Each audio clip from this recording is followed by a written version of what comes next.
Howdy, howdy. It's been a while. Time for project updates.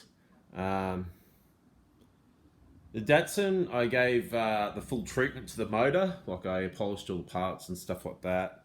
Um, I got all to the stage where I reassembled the motor and put the cam back together and have everything done, and realised I had set the cam gear wrong. So I was disappointed, and I just put it on the back burner because I didn't feel like particularly tearing the motor down again. VN, not doing anything with it. It's just I just slapped on the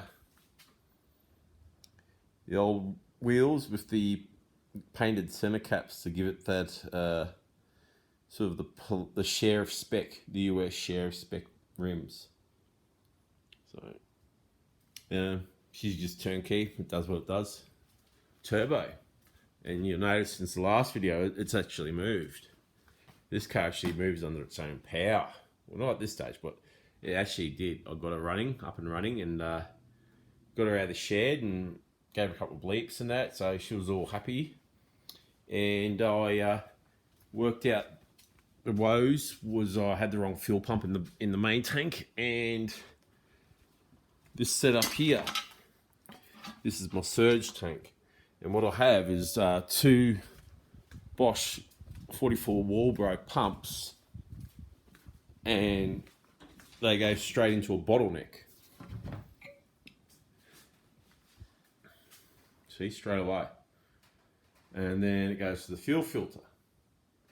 Why is the fuel filter after 2 fuel tanks and 3 fuel pumps? I'll never know. It should be in between the surge tank and the main fuel tank, because if I destroy 1 fuel pump and not 3. So this was blocked, but also it's restricting the flow of twin 44s. So I actually pulled out the whole fuel tank and system, cleaned it, flushed it again, changed over the internal fuel pump, refitted it, and now I'm working my way towards the front. And I was just figuring out what I was going to do. I haven't got the money to do anything, so for now I'm just going to run it without the filter and hope everything runs smoothly. And down the track, I'll ditch that filter and put it in between those ones. I'm trying to do it now, but the filter's blocked, so there's no point really. That's that one done. So yeah, I have been playing around with it a fair bit. It's now wearing the Senator wheels, which is hard to see.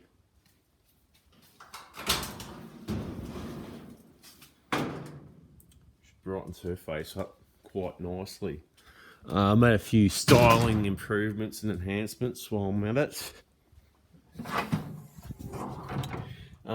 Also added a heat shield here, because the fuse box was belting. It has caused some dramas in the past. It is due for a rewire.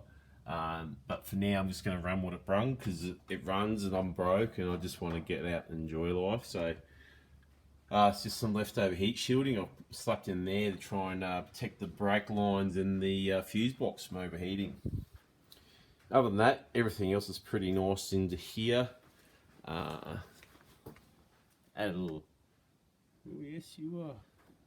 But the biggest change here was at the rear end, where I've decided to just go full bogan spec and do a permanent rear bar delete. Give it a drifter boy, burnout pig vibe, but absolutely done in a really well executed and pristine way. I even made sure that the tail light, the number plate light is there, so it's all legal. And I've zippy tied it, my number plate's on, and I've added remove before flight. There's another bit of bling. It's something someone's never done before. But it's also a bit of a tongue-in-cheek humour it's a quick release rear number plate, because everyone does VL, BT1 police spec cars. You saw the start of this album. This car was a BT1 spec looking VL turbo. Everyone does it. So they're all the coppers out there looking for the car to hunt down. Well, this is it. The Bogan Bugatti. The rear bar delete, the quick release number plate. Tree Hugger Turbo sticker, whole show, mate.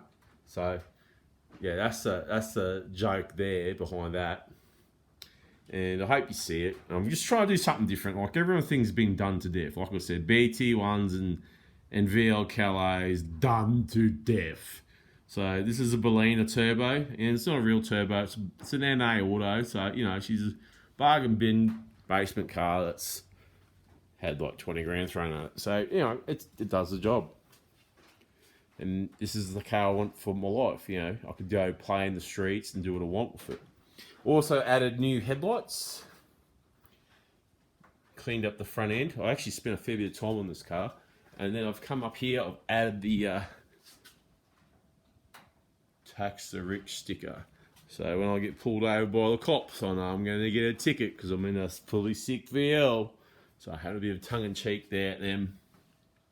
Or every time you go to a car park attendant or gate at the racetrack, or when you're getting your time slips, it's just a bit of a tongue-in-cheek for the officials when this car hits the track. And the rest of it is all the business down there. I installed the diff cover. I've got a reinforced diff cover on that as well now. Another update was a brand new garnish center strip here, and this pit here is brand new as well. So I'll give that girl a fair bit of freshen up. You just got to fit that surge tank, and she's good to go.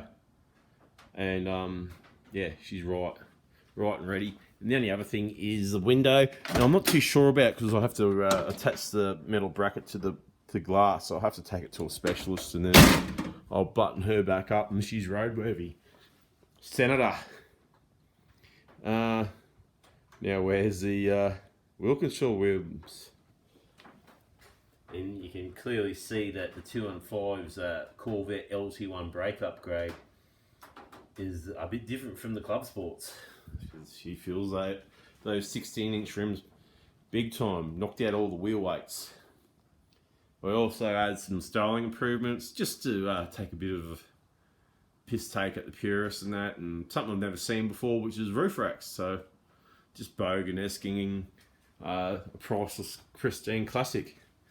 And I took the rear Venetians off the VM. You're not going to see it very well in here. And put on the Senator just to give it that vibe of more speed. It's just more for show. I think I'm going to leave it on there for now because everyone rocks the Playboys on these ones, the Venetians on the first gen. So you don't see too many of these left alive, these plastic external Venetians. So, and I've never seen one on a HSV before, so I'll piss off the purists by doing that. And also I tore down the front end. I took off the front bar of this car and I detailed and fissured the whole front end. That's all rust proofed. I haven't done any paint repairs. There was a few light rub marks from the body kit because I want to maintain this car's originality. I then refitted the bar back better than perfect before the correct mounting procedures. I removed the inner fender well here and re-oiled that plastic, inspected inside the guards there, and applied fish oil. Like I cleaned out all the drainage holes and that, and it was pristine anyways. It was a bit dusty. And I've cleaned all that up and yeah, fish oiled it and stitched it back up better than brand new. So the whole front of the car now has been professionally detailed by myself. I even got in and cleaned up the bit of the top here because it was a lot of like brown muck and dust and shit. They've been sitting in there, as you can see. It actually ate into the finish a bit, but that's what it is. But I'm just cleaning it. The idea is to preserve the car. I don't want it to deteriorate any further. Everyone's spending up big. Like at the moment, half of the second gen HSVs, like these ones, have already undergone or undergoing full restorations. And at that point, it's no longer HSV because the HSV engineers didn't touch that paintwork. They didn't assemble that engine. You know what I'm saying? Like, it's the prestige of all the originality. And if you think you're going to go in there and just rebuild the whole thing, and it's different. It's different, trust me. And any part I have taken off, because I've taken off the headlights and I've replaced them with brand new original units, like, it's same for tail lights. Every part that comes off this car goes in a box, is documented and cleaned, and put it into storage, and it goes back with this car. So this is an investment car. Like everything's different. Every project in here is a different discipline, different culture, and different style, and they have all different approaches as well. So, and then there's a daily at the front, and another 2 cars sitting over the bush at my mum's place. So, never ends. But this one's kind of special, and I'm doing what I can. I'm going over it, and I'm detailing the car and preserving it. And if there's a missing screw, I'll put the screw back there with the proper one from the spare Holdens that I have. And that's what I mean. If I go through this car and this part's broken, I'll just take it off the VN and swap it. That's why I bought that car. I can match my parts to have the perfect parts on this car that are all factory original, all exactly the same, all identical parts. But yeah, the tail lights are in, brand new tail lights. I did that a while ago. Next step's the rear bar and the side skirts. And then I'll probably go into, because I've done all the fuel system on this car, and then I'll probably turn my attention to the back end, drop out the fuel tank, and clean it. I don't know if I'll paint the fuel tank at that stage.